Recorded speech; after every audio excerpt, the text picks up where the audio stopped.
Welcomes to विल्सटेक education.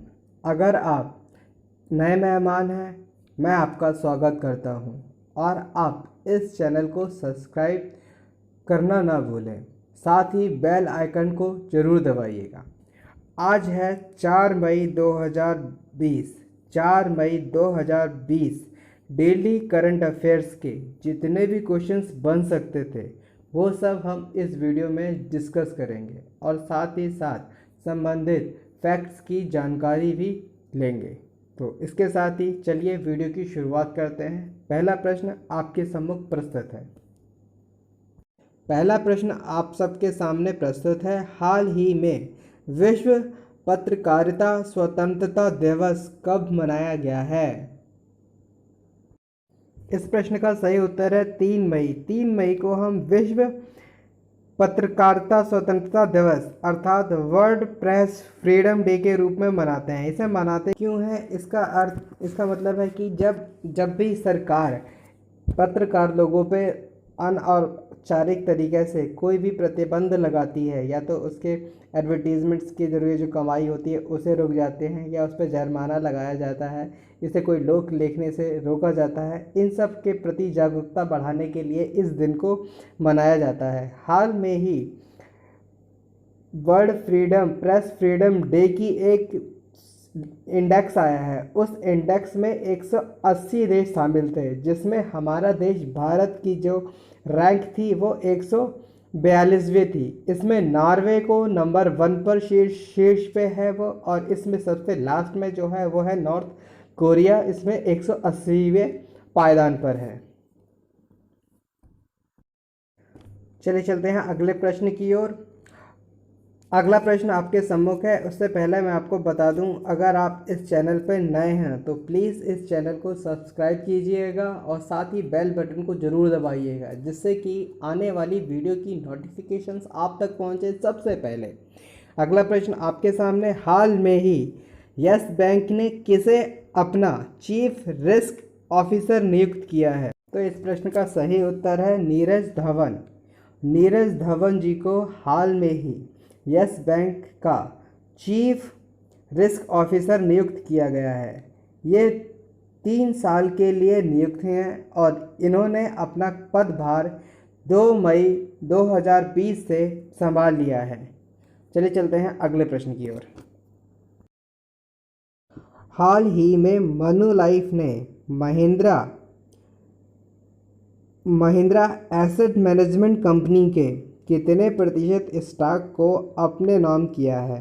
तो इस प्रश्न का सही उत्तर है 49%। 49% स्टॉक्स को मैनुलाइफ ने महिंद्रा एसेट मैनेजमेंट कंपनी के स्टॉक को अपने नाम किया है। मैनुलाइफ ने 49% स्टॉक को अपने नाम करने के लिए महिंद्रा एसेट मैनेजमेंट कंपनी को $35 मिलियन दिए हैं। अब बात अगर मैनुलाइफ की हुई है तो मैं आपको मैनुलाइफ के बारे में कुछ महत्वपूर्ण बिंदु बता देता हूँ। ये एक कैनेडियन इंश्योरेंस कंपनी है जिसका मुख्य उद्देश्य इंश्योरेंस करना है। ये कनाडा और एशिया में काम करती है। स्थापना 1887 को हुई थी और इसका हेडक्वार्टर टोरंटो कनाडा में है और इसके जो हेड हैं उनका नाम है रॉय गौरी। चले चलते हैं अगले प्रश्न की ओर। हाल ही में अंतर्राष्ट्रीय खगोल विज्ञान दिवस कब मनाया गया? इसका सही उत्तर है 2 मई। 2 मई को इंटरनेशनल एस्ट्रोनॉमी डे के रूप में विश्व भर में मनाया गया है। वास्तव में इस दिन को वर्ष में 2 बार मनाया जाता है, एक तो एटम में, दूसरा स्प्रिंग में। एटम में जो मनाया गया है वो है आपका 2 मई। अब स्प्रिंग में जो मनाया जाएगा वो है आपका 26 सितंबर 2020। और इस दिन को क्यों मनाते हैं? इसका मुख्य उद्देश्य ये है कि संसार कितना सुंदर है इसके प्रति हम जागरूक फैलाते हैं। इस प्रश्न से हमें इतनी जानकारी मिलती थी। चलिए चलते हैं अगले प्रश्न की ओर। हाल ही में कॉमनवेल्थ यूथ गेम 2021 से बढ़ाकर कब कराने की घोषणा की है? तो इस प्रश्न का सही उत्तर है वर्ष 2023। वर्ष 2023 में कॉमनवेल्थ यूथ गेम का 7वां संस्करण कराने की घोषणा की है। 2021 में टोक्यो ओलंपिक्स की दिनांक एक दूसरे से कोलैप्स कर रही थी।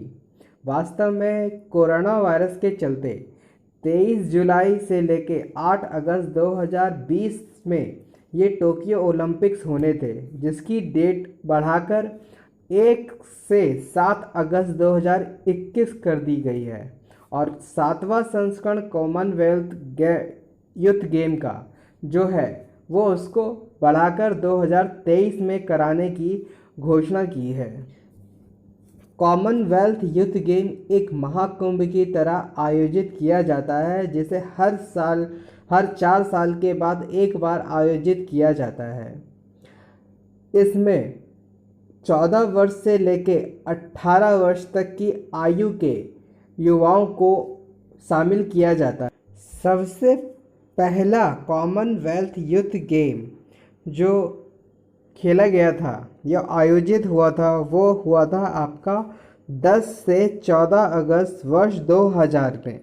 कहाँ पे हुआ था? यह हुआ था आपका एडिनबर्ग स्कॉटलैंड के अंदर। सबसे पहला कॉमनवेल्थ यूथ गेम का आयोजन हुआ था 10 से 14 अगस्त 2000 में। अगला प्रश्न आप लोग के सामने प्रस्तुत है। हाल में ही कश्मीर के किस चीज़ को जीआई टैग दिया गया है? तो इस प्रश्न का सही उत्तर है केसर। कश्मीरी केसर को हाल में ही जीआई टैग दिया गया है। ये जो है दुनिया भर में सबसे प्रसिद्ध मसालों के खुशबुओं में से एक है। इसे माना गया है कि दुनिया भर में जितने भी केसर उगाए जाते हैं, इन कश्मीरी केसरों की खुशबू सबसे अलग है। तो हाल में ही इसे जीआई टैग से दिया गया है। अब जीआई टैग का मतलब क्या होता है? जीआई टैग का मतलब होता है ज्योग्राफिकल इंडिकेशन। कोई भी वस्तु जब कोई विशेष वस्तु या विशेष स्थान या कोई विशेष कला अपने नाम से विख्यात होती है कि दुनिया भर में उसकी जैसी कहीं नहीं है, तो उसको ज्योग्राफिकल इंडिकेशन के रूप में एक प्रमाणित किया जाता है। हाल ही में भारतीय मूल की किस लड़की के नाम पर पहले मंगल हेलीकॉप्टर का नाम रखा गया है? तो इस प्रश्न का सही उत्तर है भारतीय मूल की वनीजा रूपानी, जो कि एक भारतीय मूल की छात्रा हैं। यह अमेरिका के अलबामा के नॉर्थ फोर्ट के जूनियर हाई स्कूल की एक छात्रा हैं। इन्होंने नासा द्वारा आयोजित नेवर द रोवर प्रतियोगिता में प्रतिभाग किया था। इस प्रतियोगिता में अमेरिका के प्रत्येक राज्य के प्रत्येक प्रांत के लगभग 28,000 प्रतियोगियों ने प्रतिभाग किया था, जिनमें वनीजा रूपानी जी का नाम जो है नासा द्वारा आयोजित पहले मंगल हेलीकॉप्टर के नाम पर रखा गया है। पहले मंगल हेलीकॉप्टर का नाम वनीजा रूपानी किस सम्मान देने के लिए उनके नाम पर ये रखा गया है। वनीजा रूपानी की आयु अभी 17 वर्ष है। बात अगर नासा की हुई है तो मैं आपको नासा के बारे में कुछ महत्वपूर्ण बिंदु बता देता हूँ। नासा की फुल फॉर्म है नेशनल एरोनॉटिक्स स्पेस एडमिनिस्ट्रेशन। अब इसकी स्थापना जो हुई थी वो 26 जुलाई 1958 को हुई थी। इसका हेडक्वार्टर जो है आपका वाशिंगटन डीसी में है और प्रेजेंट में जो इसके हेड हैं वो हैं जिम ब्रेंडेस्टाइन इनका नाम है। हाल ही में वर्ल्ड ट्यूना डे कब मनाया गया है? तो इस प्रश्न का सही उत्तर है हाल ही में वर्ल्ड ट्यूना डे 2 मई को मनाया गया है। इसे वर्ष 2017 से शुरू किया गया था।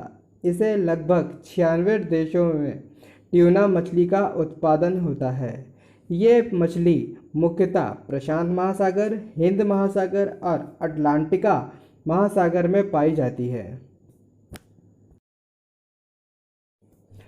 अगला प्रश्न आपके सामने, हाल ही में किस जल प्रबंधन प्राधिकरण को आधिकारिक तौर पर जल शक्ति मंत्रालय के अधीन लाया गया है? तो इस प्रश्न का सही उत्तर है कावेरी जल प्रबंधन समिति। कावेरी जल प्रबंधन प्राधिकरण को जल शक्ति मंत्रालय के अधीन लाया गया है। अब एक सवाल यहाँ से उठता है कि कावेरी जल विवाद क्या है? यह अक्सर न्यूज़ में सुनने को मिलता है। तो ये कावेरी जल विवाद जो है वो कर्नाटक और तमिलनाडु के बीच में पानी को लेकर होता है। ये कावेरी नदी जो है ताल कावेरी यहाँ से निकलती है, जो कि ब्रह्मगिरी पहाड़ी पर स्थित है। अगला प्रश्न आपके सामने, कौन सा देश टेस्ट क्रिकेट में आईसीसी रैंकिंग में शीर्ष पर है? तो इस प्रश्न का सही उत्तर है टेस्ट क्रिकेट में ऑस्ट्रेलिया जो है वो शीर्ष पर है। नंबर 2 पे है न्यूजीलैंड, नंबर 3 पे है अपना देश इंडिया। अगर ओडीआई की बात करते हैं हम, तो ओडीआई में इंग्लैंड नंबर 1 पे है, इंडिया नंबर 2 पे है और न्यूजीलैंड नंबर 3 पे है। अगर इसी तरीके से हम T20 की बात करते हैं, तो T20 में ऑस्ट्रेलिया नंबर 1 पर है, इंग्लैंड नंबर 2 पे है और इंडिया जो है वो नंबर 3 पे है। अब यहाँ पे बात आईसीसी की हुई है, तो मैं आपको आईसीसी के बारे में कुछ महत्वपूर्ण बिंदु बता देता हूँ। आईसीसी की फुल फॉर्म है इंटरनेशनल क्रिकेट काउंसिल। इसकी स्थापना 1903 में हुई थी और इसका हेडक्वार्टर दुबई में है। इसके जो प्रेजेंट टाइम में हेड हैं उनका नाम है शशांक मनोहर और इस समय इसके सीईओ जो हैं वो उनका नाम है मनु साहनी। ये मनु साहनी जी आईसीसी के चेयरमैन हैं। इस प्रश्न के साथ ही मैं वीडियो की समाप्ति करता हूं। आशा करता हूं मेरे द्वारा दी गई जानकारी आपको अच्छी लगी हुई हो। अगर यह वीडियो आपको अच्छी लगी हो या आप इस वीडियो में प्रेजेंट प्रश्नों के बारे में कुछ भी प्रश्न पूछना चाहते हैं तो कृपया कमेंट बॉक्स में ज़रूर कमेंट करें। अगर आपको ये वीडियो अच्छी लगी है तो प्लीज़ इस वीडियो को लाइक कीजिएगा और साथ ही सब्सक्राइब करना मत भूलिएगा। धन्यवाद।